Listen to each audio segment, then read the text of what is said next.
आज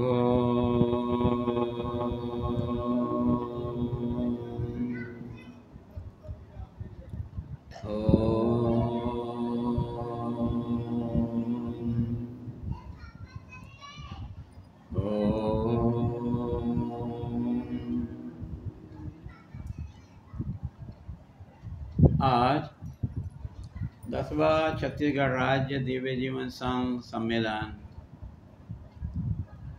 की श्रृंखला में कैंप 1 शांतिपारा भिलाई में सत्संग करने जा रहे हैं अन्नपूर्णा माता के घर में।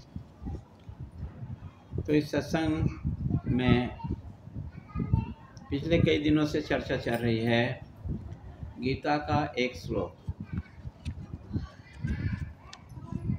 मेरे विचार से सबसे बहुत महत्वपूर्ण श्लोक है और उसी श्लोक का विस्तार आगे के श्लोकों में हुआ है।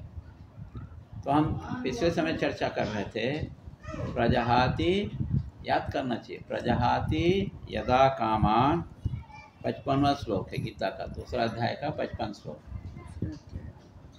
दूसरा अध्याय का 55 श्लोक।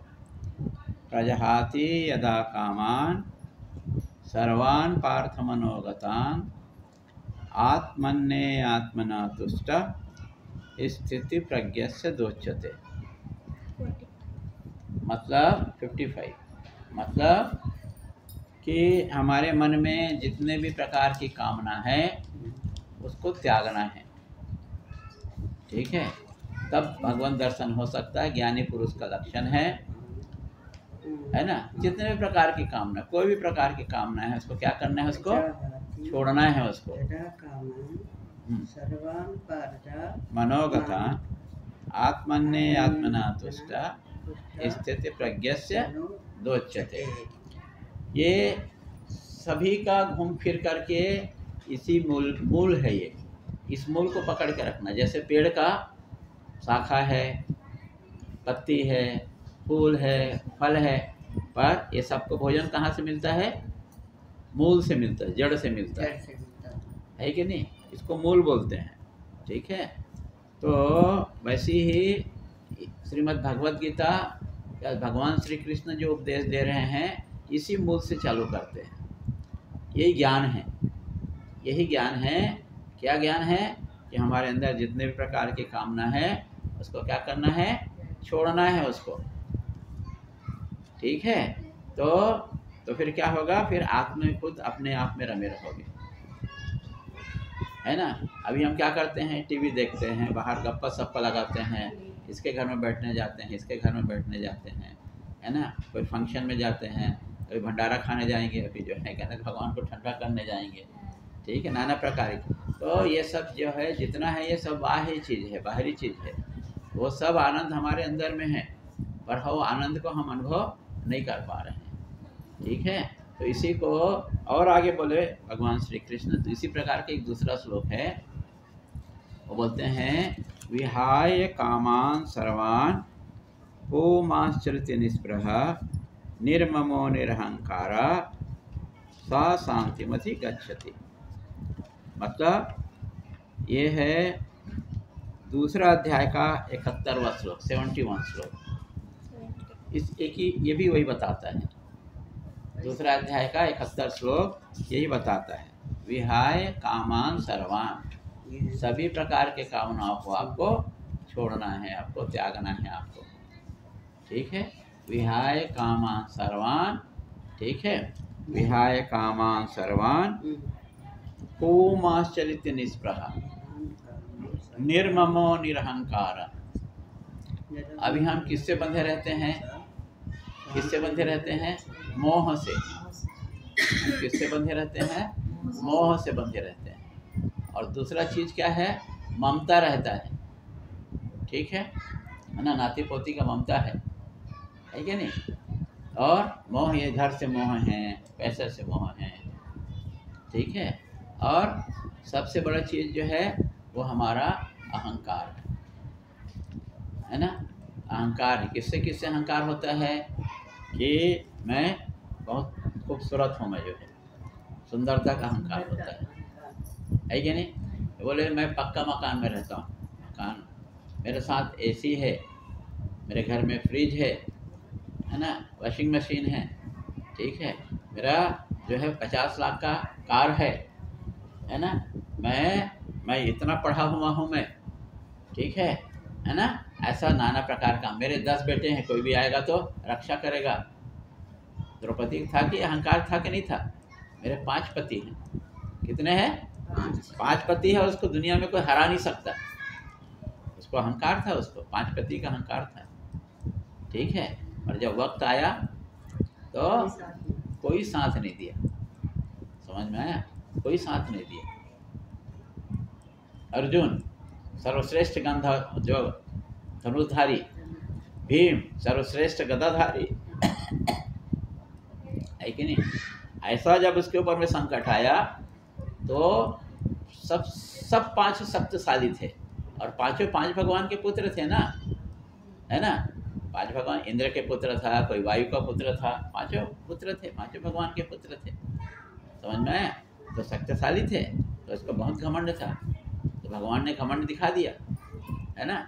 जब उसके ऊपर विपत्ति आया तो क्या हुआ? कोई साथ दिया? कोई साथ नहीं दिया। इसी कारण से अपने बहू को शिक्षा दी, उत्तरा, उसका नाम था, क्या था? उत्तरा। किसकी पत्नी थी वो?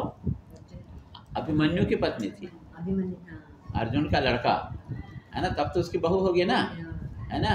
तो द्रौपदी ने अपने बहू को शिक्षा दी कि देख बेटी, जीवन में कभी भी दुख आएगा तो ये सब पर भरोसा मत करना, क्योंकि मैंने भरोसा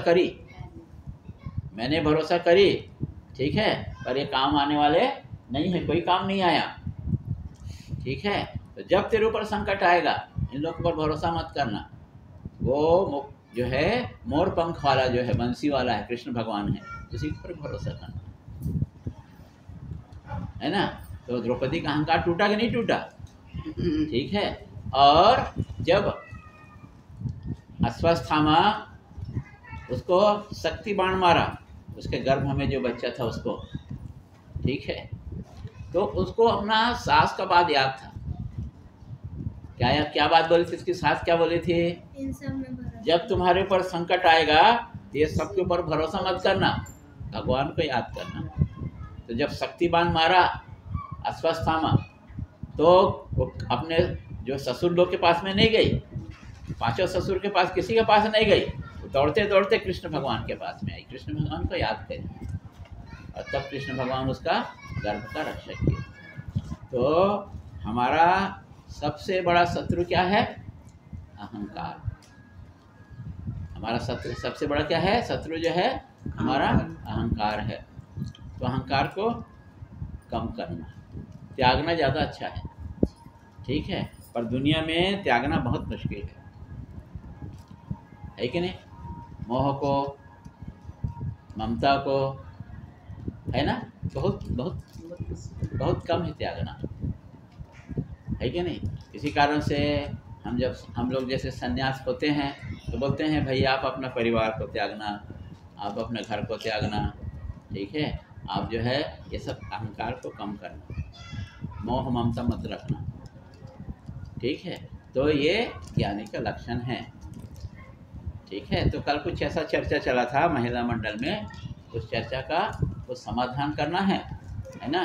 कोई किसी के घर में जाता है, कोई किसी घर में नहीं जाता है, कोई किसी को छुआ मानता है, कोई किसी को दोस्त मानता है, इसके घर में जाना चाहिए, इसके घर में नहीं जाना चाहिए, ये शुभ है, ये अशुभ है, ये शुभ तिथि में किसी घर में जाना चाहिए, है ना, और अशुभ तिथि में किसी के घर में नहीं जाना चाहिए। ऐसा कल जो है एक बात उठा, तो भगवान ने ऐसा प्रेरणा दिया कि हमारा शास्त्र इस बारे में क्या बोलता है, ये बोलना है ना हमारा शास्त्र, क्योंकि हमको ये क्या बोलती है इससे हमें मतलब नहीं है, ये क्या बोलता है इससे हमें मतलब नहीं है, इससे मतलब है जो हमारा शास्त्र बोलता है, शास्त्र के ऊपर में हमको चलना है, ठीक है। बाकी तो अपना बनाया हुआ नियम है, जैसे इसके घर में इसका बनाया हुआ नियम है ना, इसके लिए लागू होता है, इसकी बेटी रहती है उसके लिए लागू होता है, और जो इसके घर में रहेगा उसके लिए लागू होता है,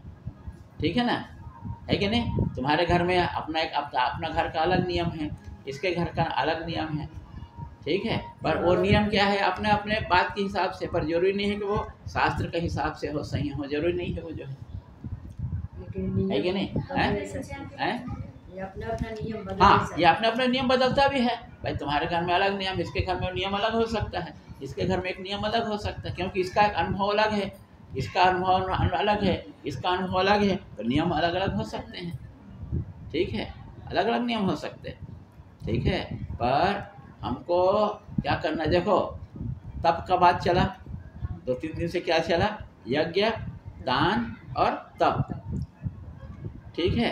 यज्ञ है, दान है और तप है, इसके बाद 2-3 दिन से चला, इसके बाद जो है, ठीक है। तो अपना अपना नियम बना के रखे हैं लोग जो है, ठीक है। किसी भिखारी को देना है कि नहीं देना है, क्या करना है, तपस्या करना है तो क्या करता है, बिना पानी पिए करके व्रत रखते हैं, क्या करते हैं, बिना पानी पिए व्रत रखते हैं, ठीक है। पर व्रत तो ऐसा नहीं रखना चाहिए, जैसे कोई एकादशी का व्रत रखता है तो संकल्प करता है कि मैं चाय भी नहीं पीऊँगा, पानी भी नहीं पीऊँगा, कैसे करता है, रात को तो सुबह होने से पहले खा लेता, हाँ, चाय वगैरह पी लेता, सूर्य उदय होने के बाद ब्रश करके फिर चंद्र दर्शन होने तक कुछ पानी भी नहीं। हाँ, तो खैर ये ज़्यादा तपस्या नहीं होता है। तो ये क्या है कि शास्त्र क्या बोलता है, देखो कि तुम पानी भी नहीं पियोगे तो तुम्हारे शरीर का जो विष है कैसे निकलेगा, भाई कुछ ज़्यादा पानी पियोगे तो विष निकलेगा, पेशाब के द्वारा निकलेगा, मल मूत्र के द्वारा निकलेगा, उसको भी बंद कर दो तो विष कहाँ से निकलेगा, है कि नहीं। तो कैसे हमको एकादशी उपादशी कैसे रहना चाहिए, एकादशी के उपास जो है आप ज़्यादा से ज़्यादा लिक्विड पीना है आपको, ताकि आपके शरीर से जो मल है वो बाहर निकले, वो जो है, ठीक है ना। ऐसा शास्त्र अनुमति देता है। कोई विशेष व्रत की बात अलग है, कोई विशेष व्रत रखता है बात अलग, पर सामान्य तौर पर व्रत ऐसे रखना चाहिए, एकादशी के व्रत खाते पीते रहना चाहिए, है ना। आप दूध पियो, एकादशी में भी निराजल एकादशी आता है, वो अलग चीज़ है, वो तो साल में एक बार करते हैं, तो आप तो हर महीने में करो ना, हर महीने में 2 बार करो आप, एक बार करने से हर महीने में 2 बार आता है तो उसको करो आप जो है, क्योंकि उससे शरीर जो है ना पानी का कमी हो जाता है उससे भैया। और सुनो, साल में एक ही बार रहते हो, है ना, हमको हर बार उपवास रहना चाहिए, हर दिन रहना चाहिए, थोड़ा जैसे खाना चाहिए, ठीक है। तो ऐसा लोग तामसिक यज्ञ करते हैं, तामसिक तप करते हैं, तामसिक दान देते हैं, है कि दान कब देना चाहिए, सात्विक दान क्या है, सात्विक दान देश काल परिस्थिति को देख के दान देना चाहिए, क्या करके, देश काल परिस्थिति, ठीक है ना। देश मतलब भाई आप जो है इलाहाबाद में गए, पवित्र स्थान में गए, ऋषिकेश में गए, बद्रीनाथ में गए, केदारनाथ में गए, जगन्नाथपुरी में गए, द्वारका में गए, ये है ना, तो इसमें दान देना आपको ज़्यादा शुभकारी है कि नहीं। काल मतलब आपको पूर्णिमा के दिन में दान देना, पूर्णिमा के दिन में आपको दान देना ज़्यादा अच्छा है कि नहीं। ये काल देखना चाहिए, परिस्थिति देखना चाहिए, कैसे परिस्थिति है कि नहीं। तो आदमी दान के लायक है कि नहीं है ना। जैसे अब आज रोज जो है भंडारा करेंगे यहाँ पर गणेश भगवान का विसर्जन में, ठीक है, तो भंडारा करने से क्या फल मिलेगा आपको, कुछ नहीं मिलेगा। क्यों कुछ नहीं मिलेगा, अरे आप तो भूखा को खिला नहीं रहे हो, आप पेट भरे वाले लोग को खिला रहे हो, है ना। अरे कोई ये सन्यासी को खिला देता तो उनका बहुत पुण्य हो जाता, पर कोई सन्यासी को पूछा नहीं कि भाई आप आओ भंडारे में भोजन करो, कोई नहीं पूछा। समझ में आया ना। इतना जो है हजारों रुपया खर्चा कर रहे हैं, तो ये उचित व्यक्ति को खिलाने से आपका पुण्योदय होगा, और जिसका पेट भरा है अब आपका पूरा समर्थ है, धन धान्य उसी को खिलाने से वो दान है क्या, वो दान नहीं है वो जो। तो ये दान बोलते हैं पवित्र होगा, इससे कुछ नहीं होने वाला है। एक अच्छा भूखा को खिला दो, भिखारी को आप 1 किलो चावल दे दो, बहुत खुश हो जाएगा। भिखारी को 1 रुपया देने के बजाय आज भिखारी जो भी आता है 100 रुपया दान दो, वो सही है भाई। अंग्रेजी में बोलते हैं नीडी, जरूरतमंद, ठीक है, जरूरतमंद को दो ना, आप दान दो ना, है ना। जो जरूरतमंद है उसको दान देने से क्या कुछ मतलब नहीं है, समझ में आया, ठीक है ना।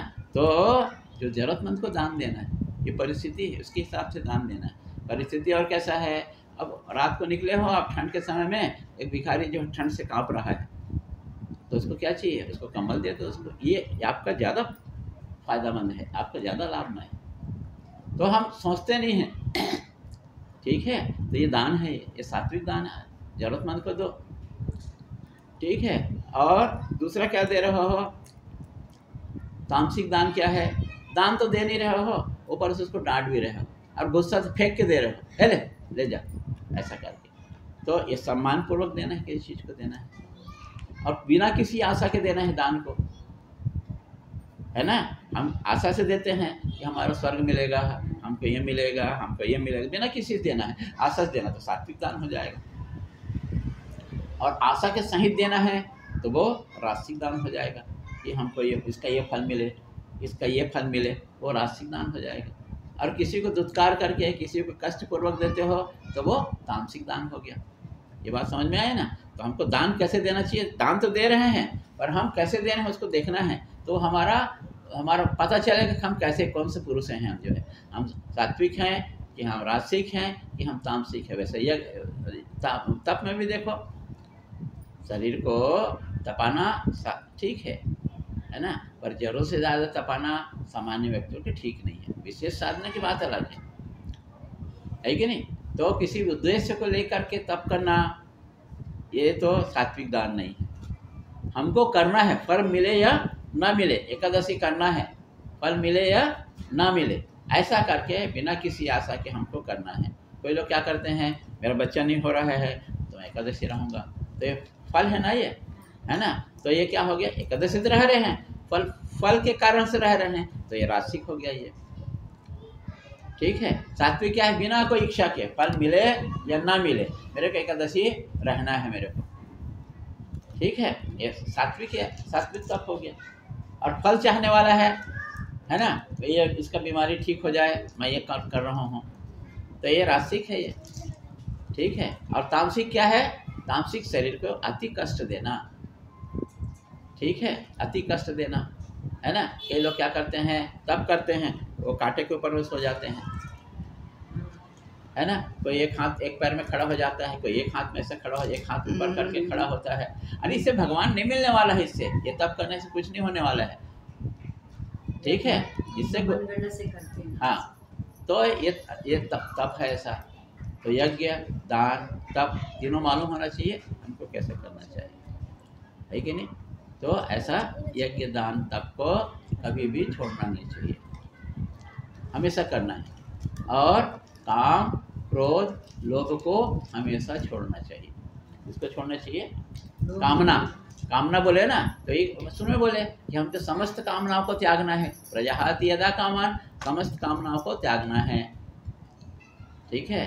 और आखिरी में 71 में दूसरा अध्याय का 71 श्लोक में क्या बोले कृष्ण भगवान, कि बोले यदि तुमको शांति चाहिए, क्या चाहिए, शांति चाहिए, तो विहाय कामान सर्वान ओमान चरिति निस्पृह निर्ममो निरहंकार स शांतिमति गच्छति। यदि आपको शांति चाहिए तो कामनाओं को आपको छोड़ना पड़ेगा, अहंकार को आपको छोड़ना पड़ेगा, मोह को छोड़ना पड़ेगा, ममता को छोड़ना पड़ेगा। चाहते तो शांति है, पर ये कोई काम को करते नहीं हैं, तो कहाँ से शांति मिलेगा, ठीक है ना। चाहते हैं हम क्या है, शांति मिले, तो शांति वाला काम करना है, तब तो बात बनेगा, है कि नहीं। तो ये है, हमको ऐसा करना चाहिए। घूम फिर के आता है कि हमको कामनाओं को कम करना है, बस एक बात पकड़ के रखो। कामनाओं को कम करोगे तो आपको शांति मिलेगा, कामनाओं को बढ़ाते जाओगे तो हम वैसे वैसे अशांति हमारा बढ़ते जाएगा, ठीक है। तो हम लोग चर्चा किए थे कि पिछले समय में, पिछले कल के उसमें, कि क्या करना चाहिए, शुभ समय और अशुभ समय, शुभ वातावरण और अशुभ वातावरण, ठीक है। तो क्या होता है, किसी के यहाँ कोई मृत्यु हो गया, ठीक है, तो मृत्यु हो गया तो उसके घर में जाना चाहिए कि नहीं जाना चाहिए, है ना। अब क्या सोचते हैं, उसके घर में मृत्यु हुआ है तो उसके घर में दोष है ना, उसके घर अशुद्ध है तो अशुद्ध के कारण से जाना नहीं चाहिए। ठीक है, कई लोग ऐसा सोचते हैं, सुनो, कई लोग ऐसा सोचते हैं तो अशुद्ध है ऐसा करके। अरे भाई, सबसे अशुद्ध तो तुम हो, पहले ऐसा सोचो। सबसे अशुद्ध कौन हो? अशुद्ध तुम हो, क्योंकि यहाँ पे मल भरा हुआ है। मल भरा हुआ है कि नहीं है? टंकी भरा हुआ है ना, मूत्र भरा हुआ है कि नहीं भरा हुआ है? पसीना निकलता है कि नहीं निकलता है? मल तो है, सब मल है ना, है ना। तो मल तो तुम्हारे पास में है, अशुद्धता तुम्हारे पास में है। ठीक है, तो ये नहीं सोचते हो, और उसके घर जाओगे तो उसका दुख कम होगा। भाई मालूम मेरे कोई मरा हुआ है ना, और आप जो है महीना भर जाओगे वो अच्छा है, या साल भर जाओगे वो अच्छा है, कि जैसे आपको पता चलता है कि मेरे घर कोई मरा है, तुरंत आके मुझको बोलोगे कौन सा अच्छा है? तुरंत जाने से अच्छा है। तुरंत जाने से पता चल गया तो क्या करना है आपको? तुरंत जाने से अच्छा है। अब आप क्या बोलते हो? नहीं नहीं, उसके घर जाने से मैं अपवित्र हो जाऊंगा, मेरे को सही समय देख के जाना है ना। वो विधवा हो गई है तो उसके घर में इस दिन नहीं जाना है, इतने दिन बाद में। अरे पहले उसका दुख को शांत तो करो। हमको क्या करना है? दुख को शांत करना है, उसको शांत करना है भाई। तुम अपने स्वार्थ से तो उसको ऐसा नियम बना लिए। ठीक है, वैसे अशुद्ध होगा तब तो कोई किसी कंधा देने नहीं जाएगा। मैं अशुद्ध हो गया, कंधा ही नहीं देने जाएगा कोई जो है कि नहीं। या किसी को शोक का संतृप्त कोई संदेश नहीं दे जाएगा, कोई दुख को बांटने नहीं जाएगा, तो कैसे काम चलेगा? तो आप जो है भगवान श्री कृष्ण इसमें बहुत सुंदर बात बोलते हैं। ठीक है, शुभ अशुभ परित्यागी यो मद भक्त समे प्रिया। ठीक है, क्या बोलते हैं? शुभ अशुभ परित्यागी यो मद भक्त समे प्रिया। ये 12वां अध्याय का ये 17 श्लोक है। ठीक है, इसमें भगवान बोलते हैं कि कौन सा भक्त मेरे को प्रिय है। भगवान बोलते हैं कौन सा भक्त मुझको प्रिय है। तो आप भगवान का प्रिय भक्त बनना चाहते हो कि नहीं बनना चाहते हो? ये बताओ। हर कोई बनना चाहता है ना। भगवान का प्रिय बनना चाहते हो ना, तो भगवान का बात को मानना पड़ेगा नहीं मानना पड़ेगा? मेरा प्रिय बनना चाहते हो तो मेरा बात को मानना पड़ेगा नहीं मानना पड़ेगा? अपना पति का प्रिय बनना चाहते हो तो उसका बात मानना पड़ेगा नहीं मानना पड़ेगा? मानना पड़ेगा भाई, है ना। तो जब भगवान बोलते हैं तो यार 100% मत मानो, पर कम से कम 50% तो मानो, थोड़ा सा तो मानो कम से कम, है कि नहीं। तो भगवान क्या बोलते हैं कि यो न हृष्यति न द्वेष्टि न शोचित न कांक्षति शुभ अशुभ परित्यागी। ठीक है, तो ऐसा भगवान जो है बोलते हैं कि ऐसा भक्त मुझको प्रिय है। कैसा भक्त प्रिय है? शुभ अशुभ परित्यागी यो मद भक्त समे प्रिया। ठीक है, तो शुभ और अशुभ दोनों को त्यागना है ना। तो जो भगवान का भक्त होगा, आप यदि भगवान का भक्त होंगे तो आपको शुभ को भी त्यागना है और अशुभ को भी त्यागना है। तो ये दिमाग से बात को निकाल दो, किसके घर में कोई मर गया तो उसके घर में मैं नहीं जाऊंगा, मेरे को दोष लग जाएगा, मैं अपवित्र। अरे अपवित्र होगा तो नहा लेना घर में जाके, उससे ज्यादा और क्या होने वाला है। ऐसा भी तो नहाना ही है ना। ऐसा भी एक टाइम नहाते हो, एक बार और नहा लेना। इतना ही तो होगा ना, कि और कुछ होगा? और कुछ नहीं है तो साबुन से रगड़ के नहा लेना, डेटॉल से नहा लेना, बहुत सारा है, नहाना ही है तो। बहुत लोग सोचते हैं, बहुत लोग नहीं सोचते हैं। हाँ, बहुत लोग नहीं सोचते हैं। पर सुनो, सबसे बड़ा देखो, पहले बताए सबसे बड़ी साधना क्या है? सबसे बड़ी साधना है किसी को दुख नहीं देना, मतलब सुख देना। सुनो बात सुनो, तो किसी को दुख नहीं देना, है ना। तो मैं इसके घर में आकर के इसको इस दुख को बांटता हूँ, मैं तो अच्छा करता हूँ कि गलत करता हूँ? अच्छा करता हूँ। तो वो शुभ और अशुभ को देखना नहीं। ठीक है, एक बार ये इस श्लोक को याद करना, शुभ अशुभ परित्यागी यो मद भक्त समे प्रिया। ऐसा भक्त मेरे को प्रिय है। तो इस घटना को महापुरुष अपने जीवन में चरितार्थ करके बताते हैं। ठीक है, कैसे बताते हैं? स्वामी शिवानंद जी महाराज को याद करो। ठीक है, स्वामी शिवानंद जी महाराज को किसी ने बहुत बड़ा शिवलिंग भेंट किया, मंदिर बनाया, भेंट किए, अब उसकी स्थापना करना था। ठीक है, तो स्वामी शिवानंद जी एक बहुत बढ़िया बात बोलते हैं, हमेशा बोलते हैं, बहुत बढ़िया बात बोलते हैं, डू इट नाउ। क्या बोलते हैं? Do it now. Do it now मतलब क्या हुआ हिंदी में? इसको अभी करो। हाँ, देखो क्या बोलते हैं, इसको अभी करो। क्या बोलते हैं? जो मन में विचार आ गया उसको तुरंत करो। अब मेरे मन में विचार आया, ठीक है, ये घर में ये माता जी विडो हो गई है, मर गया, इसका पति मर गया है ना, तो मुझको अभी जाना चाहिए कि 5 महीना बाद में जाना चाहिए? Do it now. क्या बोले? Do it now. Do it now, तुरंत करो। जब मन में विचार आ गया तो उसका क्या करो? तुरंत करो। तो तुरंत जाना चाहिए, 5 महीने बाद जाना चाहिए? तुरंत जाना चाहिए। तेरी पोती हो रही है, एक ही बात है, बात समझ में आए ना? तो क्या करना है, स्वामी शिवानंद जी दिया, do it now, don't postpone. Don't postpone मतलब टालो मत, टालना नहीं, तुरंत करो। ठीक है, तो क्या हुआ कि मंदिर में शिव भगवान की स्थापना करना था। सुनो, वहाँ जो विश्वनाथ मंदिर है हमारा ऋषिकेश आश्रम में, जहाँ गए हो तुम लोग, गए हो, एक आध बार तो गए हो, विश्वनाथ मंदिर में, तो शिवलिंग की स्थापना करना था। ठीक है, स्थापना करना है तो मंदिर बन गया, मूर्ति आ गया, स्थापना करना है। तो उस समय में क्या हुआ कि सब पंडित लोग बोले, जितने पंडित थे, बोले स्वामी जी अभी समय ठीक नहीं है। ठीक है, क्या बोले? समय ठीक नहीं है, अभी मंदिर स्थापना करना, मूर्ति स्थापना करना निषेध है अभी। ठीक है, निषेध है। ठीक है, तो करना कब चाहिए? तो बोले जो 14 तारीख, क्या बोलते हैं उसको, क्या बोलते हैं तो, 14 जनवरी, संक्रांति, मकर संक्रांति। क्या बोलते हैं? मकर संक्रांति। कोई भी शुभ काम को मकर संक्रांति से बाद करना चाहिए। अभी ये काल ठीक नहीं है ये। ठीक है ना?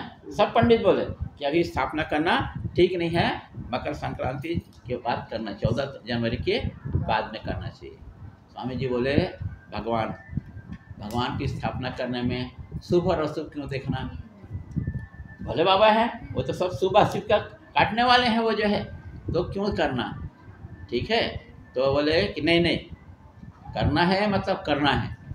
ठीक है, तो उन्होंने क्या किया, उन्होंने जो है 31 तारीख को स्थापना की और बोले कि भाई शुभ और अशुभ को काटने वाला भगवान का नाम होता है ना? तो बोले जो है महामंत्र कीर्तन शुरू करो। ठीक है, 3 तारीख से बोले महामंत्र कीर्तन शुरू करो। दिन रात महामंत्र कीर्तन शुरू हुआ, और आज भी महामंत्र के कीर्तन वहाँ पर होता है ऋषिकेश में, भजन हाल में। ठीक है ना? तो बोले नहीं, हम 14 दिन क्यों वेट करेंगे, हम जो है ना, विचार आया तुरंत, और बाद में पता नहीं कौन सा बाधा आ जाएगा, है ना? तो उन्होंने फिर जो है 31 तारीख को, 31 दिसंबर को शिवलिंग का स्थापना कर दी, है ना? तो करके बताए। महात्मा लोग ऐसे ही होते हैं, जो सुनते हैं उसको हृदय में रखते हैं, उसको करके दिखाते हैं। और सामान्य लोग क्या करते हैं, कान से सुनते हैं, दूसरे कान से निकाल देते हैं। तो कौन सा अच्छा है? पहला वाला, मतलब वो जो उसको रख के उसको पूरा करना, उसको रख के उसको पूरा करना। हाँ, उसको रख के उसको पूरा करना। हाँ, काम करना, क्या करना? काम करना। ठीक है कि नहीं? यही ठीक है कि नहीं है? तो कौन से बोले? स्वामी शिवानंद जी क्या बोलते हैं? Do it now, don't postpone. ठीक है, टालना नहीं, जो सोचे हो उसको तुरंत कर दो। ठीक है, जो सोचे हो उसको तुरंत कर दो। ठीक, तो तुम्हारी नतनी अच्छा जवाब देती है। ठीक है,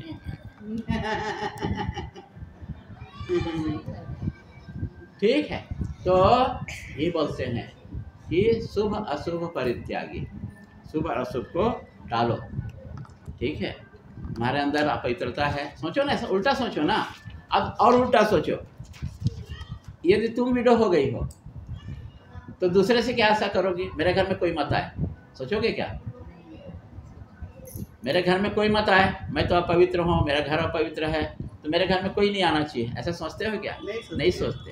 अरे 10 लोग आए, मेरे को समझाएं, मेरे थोड़ा सा ताकत दे, मेरे थोड़ा सा बुद्धि दे, मेरे दुख को भाई क्या होता है घर में आने से, क्या है 4 शब्द बोलते हैं ना, तो दुख थोड़ा कम हो जाता है। होता है कि नहीं होता? इसी कारण से जब क्या घर में कोई मरता है ना, तो उसके पूरे रिश्तेदार लोग आ जाते हैं, बेटी है, नातनीन है, दामाद है ना, जितने हैं वो आ जाते हैं। क्यों आ जाते हैं? आने से उसका दिमाग जो है बहल जाता है, उसमें लग जाता है। समझ में आया? तो शोक कम हो जाता है। शोक से हट के इनका भी लग हाँ, इनमें लग जाता है। जैसे छोटा बच्चा आ गया तो घर में शोक भी रहेगा तो बच्चे को लाल प्यार करते हैं, नहीं करते हैं? करते हैं, है कि नहीं? तो दुख को बांटना मुख्य चीज क्या है? दुख को बांटना, है कि नहीं? इसमें शुभ अशुभ को नहीं देखना इसमें, है ना? तो ऐसा भक्त मुझको अति प्रिय है। ठीक है, ऐसा भक्त मुझको अति प्रिय है। पर इसके लिए हमको बार बार सोचना पड़ना है। सुनो, मूल चीज ये है कि सभी साधनाओं का सार, ठीक है, क्या है? चाहे वो यज्ञ करो, तप करो, जप करो, ठीक है, जो भी साधना कर रहे हो, ध्यान करो, है ना, वो सबका सार यह है कि इसको भक्त प्रहलाद ने बहुत अच्छे से समझाया। ठीक है, उससे हमको सबक लेना चाहिए। जब उसका पिता हिरण्यकश्यप बोला तेरा भगवान कहाँ है, मैं पहले उसको मारूंगा फिर तेरे को मारूंगा फिर मैं, ठीक है, तो वो बोलता है मेरा भगवान सब जगह में है। क्या बोला? सब जगह में है, ठीक है। तो उसको रिफाइंड वे में और ठीक ढंग से बोलते हैं सर्वत्र। क्या बोलते हैं? सर्वत्र। सर्वत्र को सब जगह ही बोलते हैं, सब जगह, है ना। तो मेरा भगवान कहाँ है? सभी जगह में है, ठीक है। और मेरा भगवान क्या है? कण कण में मेरा भगवान है। क्या बोला? कण कण में मेरा भगवान, कण कण में मेरा भगवान है। मेरा भगवान सब जगह है, कण कण में भगवान है, ठीक है। तो बोलता है खंभा में तेरा भगवान है क्या? है। खंभा तो निर्जीव है ना, है ना, फिर भी बोलता है। क्या बोलता है? है। और जब खंभा को मारता है तो भगवान निकलते हैं कि नहीं निकलते हैं? इसका मतलब भगवान हर जगह में है। यही बात को पकड़ के रखना। बात समझ में आया? ये बात को पकड़ के रखना कि हर जगह में भगवान है कि नहीं है? है। कण कण में भगवान है कि नहीं है? है। तो ये शरीर जो बना हुआ है ना, इसमें भगवान है कि नहीं है? कण कण से बना हुआ है कि नहीं है? तो भगवान इसमें है। हाँ, यही साधना है। हमको हर जगह में कण कण में भगवान है, ठीक है। तो जो भिखारी जो आता है, जो भिक्षा मांगने आता है, उसमें भगवान है कि नहीं है? क्यों है? कण कण से बना हुआ उसका शरीर। समझ में आया? उसका शरीर क्या बना हुआ है? कण कण से बना हुआ है। और जगह घेरा है कि नहीं? जगह है, सर्वत्र है ना, सब जगह में वो भी है ना, शामिल है ना, है ना। अब बोलो, तो वो भगवान है, पर कभी हम उसको भगवान समझते हैं? नहीं समझते। कभी नहीं समझते। उसको भिखारी समझते हैं, उसको डांटते हैं। भिक्षा देना बहुत दूर की बात है, डांट के भगा भी देते हैं, खाली हाथ भगा देते हैं, ठीक है ना। तो हमें क्या करना चाहिए? भगवान सोच करके जो भी हमसे संभव होता है दे दो, और नहीं है तो हाथ जोड़ लो। क्या करो? नहीं है तो हाथ जोड़ लो। बोलो बाबा, है ना, मेरे पास कुछ नहीं है, हाथ जोड़ लो। तो उसके बदले में हम उसको कभी भगवान नहीं समझते हैं, ठीक है। हम उसको भिखारी ही समझते हैं और हमसे नीचे गिरा हुआ समझते हैं उसको, ठीक है। उसको अपमानित भी करते हैं। उसका अपमानित करना मतलब किसको अपमान कर रहे हैं? भगवान। उसको गाली देना है तो किसको? भगवान को दे रहे हैं, भगवान। उसको मारना है तो किसको मार रहे हैं?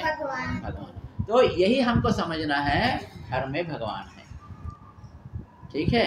ये बूढ़ी माता समझे, ये इसमें भगवान है, ठीक है। इसको मारेगी क्या? नहीं मारेगी। जैसे तो बात है ना, नहीं मारेगी। नहीं मारेगी। इसकी गाली देगी क्या? नहीं, सबकी बात है, सामान्य बात है ना। तो इसमें भगवान, तो हम गुस्सा ना से नहीं, वो नहीं बोले हम तो, अरे गुस्सा की बात नहीं है। जब हम भगवान मानते हैं, भगवान से गुस्सा करेंगे क्या? ये बात बताओ, हैं? गुस्सा भी आएगा तो भगवान को तोड़ फोड़ करते हैं क्या? भगवान को गाली देते हैं क्या? ये बता पहले। नहीं देते हैं। क्या देते हैं? नहीं देते हैं। ठीक है ना? तो यदि हम इसको सोच लें कि इसको भगवान है, सोचना भर है, मान लो भगवान इसमें है ना, तो इसको गाली दे सकते हैं, ठीक है, इसको क्रोध दिखा सकते हैं, नहीं दिखाता, इसको द्वेष कर सकते, घृणा कर सकते हैं, नहीं कर सकते, घृणा कर सकते हैं, इससे नहीं कर सकते हैं, है क्या नहीं? तो ऐसा हमको अपने दिमाग को बदलना है कि संसार ये सार चीज है, इसको पकड़ के रखना है इसको, कि हर में कण कण में भगवान है, सब जगह में भगवान है। यही अनुभूति को, यही हमारा साधना है। समझ में आया? भाई गाय आपके सामने आ गई, आपके घर में आ गई, तो हम क्या करते हैं? तुरंत डंडा मार के भगाते हैं। कुत्ता आ गया, तुरंत डंडा मार के भगाते हैं।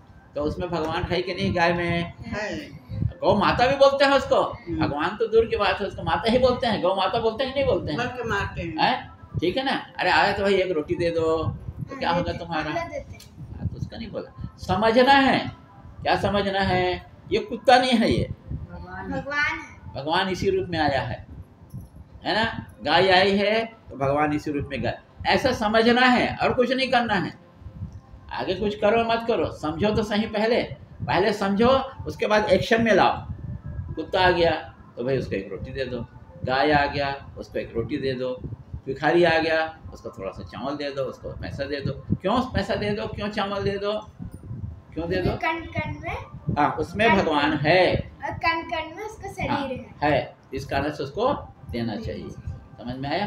अच्छा, दूसरा, यदि इसमें भगवान है तो मैं इसको दुखी कर सकता हूँ, नहीं कर सकते, है ना? इसको डंडा मार सकता हूँ, इसको गाली दे सकता हूँ, इसको द्वेष कर सकता हूँ, नहीं, इसको घृणा कर सकता हूँ, नहीं कर सकता हूँ। तो हमको भगवान मानेंगे तो ये सब हमारा दुर्गुण जो है दूर हो जाएगा। बात समझ में आया? तो छोटा सा बात है, शास्त्र का बात को हिरण जो है प्रहलाद जो बताया, पर कभी हम सोचते नहीं हैं, कभी हम मानते नहीं। ठीक है? तो एक बात बताओ, श्री कृष्ण भगवान बोलते हैं अद्वेष्टा सर्वभूतानां, क्या बोलते हैं? अद्वेष्टा सर्वभूतानां, 12वां अध्याय का हाँ, 12वां अध्याय का 12वां श्लोक 12वां श्लोक, निकालो। अद्वेष्टा सर्वभूतानां मैत्रः करुणा एव च निर्ममो निरहंकारा समदुःखं सुख क्षमा शमी, सम दुख सुख शमी।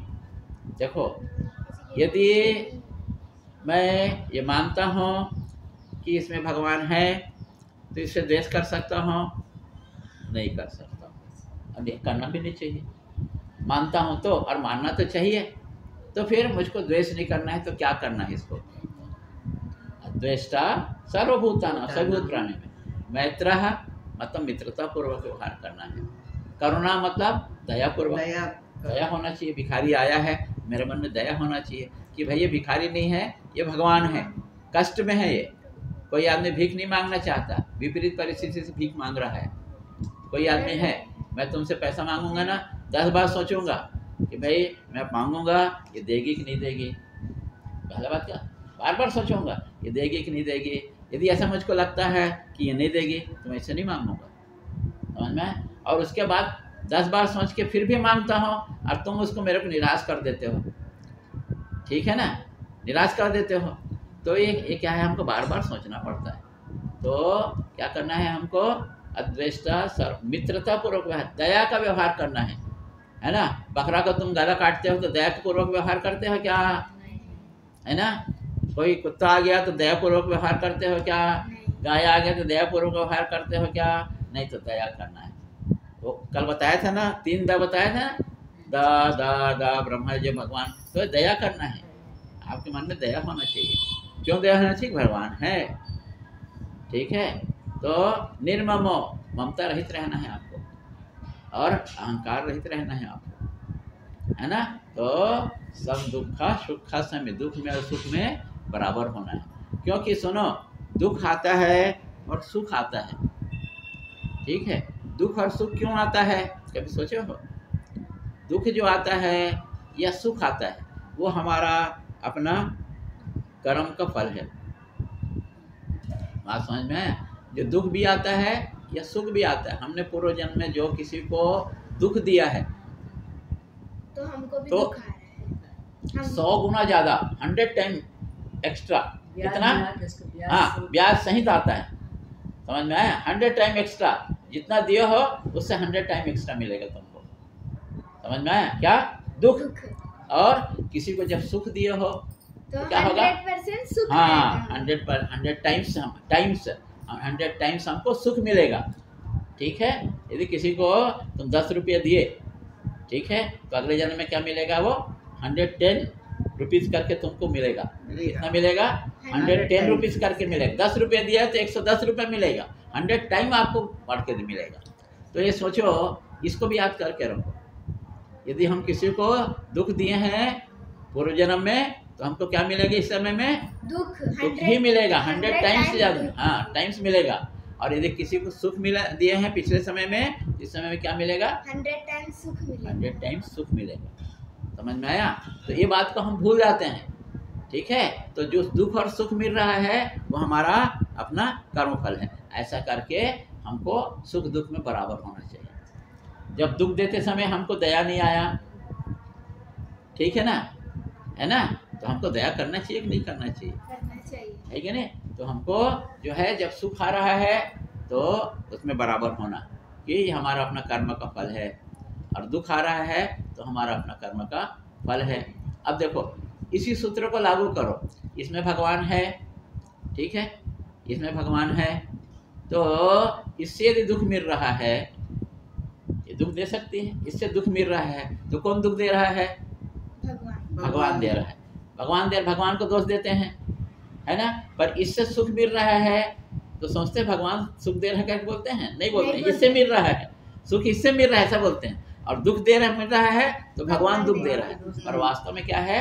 सुख और दुख हमारा अपना कर्म फल है, कर्म का फल। ठीक है ना? बोलते हैं बोया पेड़ बबूल का आम कहाँ से होए। बबूल का पेड़ बोए हो तो आम उसमें होने वाला है क्या? नहीं होगा। अरे बबूल का बीज डाले हो तो बबूल होगा, आम का डालते तो आम होता, ठीक है ना? तो ये क्या है? सुख और दुख में समान होता है, क्योंकि ये अपना कर्म फल है। किसको? हम ही भोगेंगे, कोई दूसरा भोगने वाला नहीं है। समझ में आया कि नहीं आया? तो अब देखो एक चीज़ देखो, यदि आज हम दुखी हैं, ठीक है, तो उसका कारण कौन है? भगवान नहीं है, हम हैं। और ये भी नहीं है। मेरे दुख का कारण हम हैं। हम हैं, ठीक है, और सुख का कारण भी मैं हैं। हम ही हैं, ठीक है।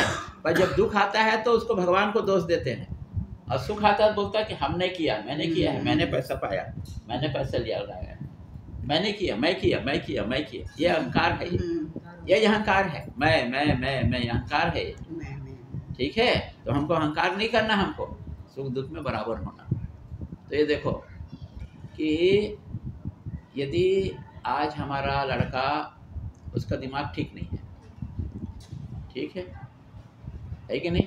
आज किसी का पिता चले गया, भगवान के पास चले गया, ठीक है, तो किसके कारण हो रहा है ये? अपने कर्म के कारण। भाई ये बात समझना है।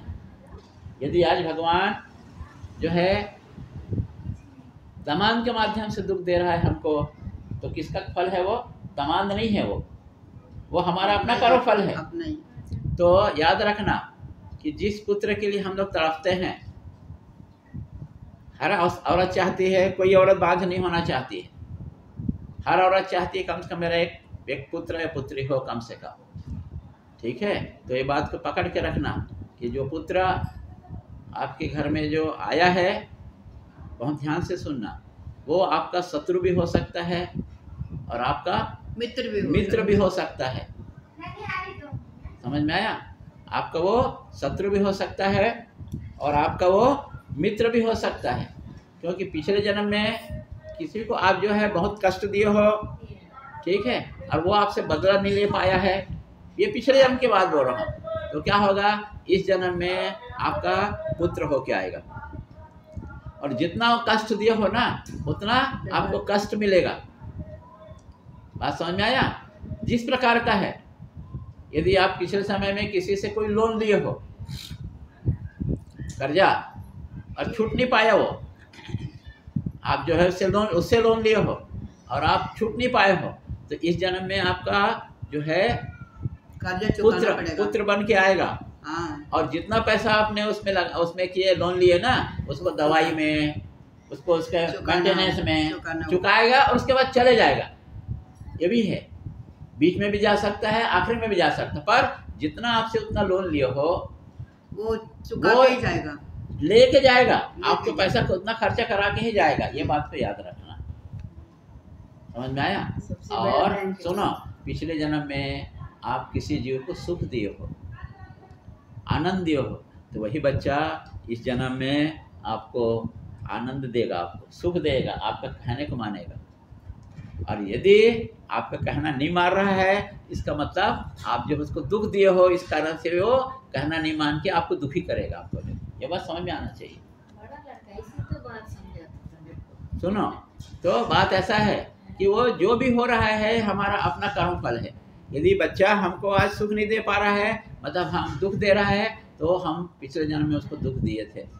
हम कर्जा लिए थे, कर्जा नहीं दे पाया, बेईमानी किए, तो इस जन्म में आएगा, हमारे कोख में आएगा, क्योंकि बाहर से तो बदला नहीं ले सकता। हमारा बेटा बन के आएगा और उतना पैसे को ले जाएगा, बीमार हो जाएगा, इलाज कराते रहो, वो पैसे चुकाते लेते जाएगा, उसका इलाज कराते रहो, इलाज करके पैसा लेते जाएगा, गंभीर बीमारी हो जाएगा, ठीक है। और क्या होगा, जब उसका पैसा चुक जाएगा तो फिर वो ऊपर चले जाएगा। तो पुत्र के माध्यम से, है ना, किसी गाय की सेवा किए हो, पिछले जन्म में बहुत सेवा की हो, है कि नहीं, तो गाय आपके पुत्र के रूप में आएगा, गाय गाय के रूप में आपके पुत्र के रूप में आ जाएगा। मतलब ये है, जो जो आप कर्म किए हो उसको भुगतने का, यही भुगतना है आपको, बस, ठीक है। तो ये जान लो, कोई लड़का हमारा स्नेही है, हमको सेवा कर रहे हैं, मतलब पिछले जन्म में हम उसका सेवा किए थे। और कोई लड़का हमको दुख दे रहा है, तो ये सोचो हम पिछले जन्म में उसको दुख दिए थे, बदला लेने के लिए आया हुआ है, और बदला लेके फिर जय राम जी के चले जाएगा फिर वो, है ना। तो हम दूसरे को दुख नहीं देना, ये सब है ना, लेन-देन। ये लेन देन है, ये लेन देन है। बोलते हैं, शास्त्र बोलता है कि आप विडो क्यों हो गए हो, क्योंकि आप पिछले जन्म में, कोई लोग बोलते हैं ना, शादी हुआ 1 महीने विडो हो जाते हैं, कोई 5 साल में हो जाते हैं। क्यों हो जाते हो, आपको वही कर्म फल है, बस वहीं तक है, आप कर्म फल है, वो कर्म फल यहीं तक के पुरुष का साथ था। फिर जो पुरुष को दुख दिए, वो दुख आपको फिर भोगते रहो, जीवन भर भोगते रहो। बात समझ में आया। तो ये पूरा दुनिया ऐसा है, समझ में आया। तो हम अपना कर्म फल को हम खुद भोग रहे हैं, ठीक है। तो फिर किसी से द्वेष करने से क्या मतलब, किसी द्वेष करने से क्या मतलब है। इसी कारण से बोले, अद्वेष्टा सर्वभूत नाम मैत्रः करुणैव च निर्ममो निरहंकार सम दुख सुख क्षमी, ठीक है। तो क्षमावान होना चाहिए हमको, क्षमा करना चाहिए लोगों को। क्या करना चाहिए, क्षमा करना चाहिए हमको, ठीक है ना, क्षमा करना चाहिए। तो ऐसा भक्त भगवान को प्रिय है। आप भगवान को भले आरती मत दिखाओ, भगवान को भले जल मत चढ़ाओ, पर जो भगवान बोलता है उस बात को मानना है। समझ में आया कि नहीं है। हम क्या करते हैं, 11 माला जप किए और उसके बाद सब विपरीत काम करते हैं। जो भगवान जो बोला है उसका सब विपरीत काम करते हैं, तो दुख सुख तो हमको मिलने वाला है, ठीक है ना, है कि नहीं। तो क्या करना है, शुभ, आज का सब्जेक्ट जो था, शुभ अशुभ परित्यागी यो मद भक्त समे प्रिय, ऐसा भक्त मुझको प्रिय है ना। तो हमको भी शुभ और शुभ को छोड़ना है। मुख्य चीज, हाँ, मुख्य चीज है हमको क्या करना है, मुख्य चीज है कि हमको भगवान का प्रिय बनना है। क्या करना है हमको, भगवान का हमको प्रिय बनना है, भगवान की बात को मानना है कि नहीं, भगवान की बात को मानना है, मुख्य बात ये है, ठीक है। तो ऐसा हमको, यही हमारा साधना है। दूसरा अध्याय का 71 है ना गुरुजी, कौन सा?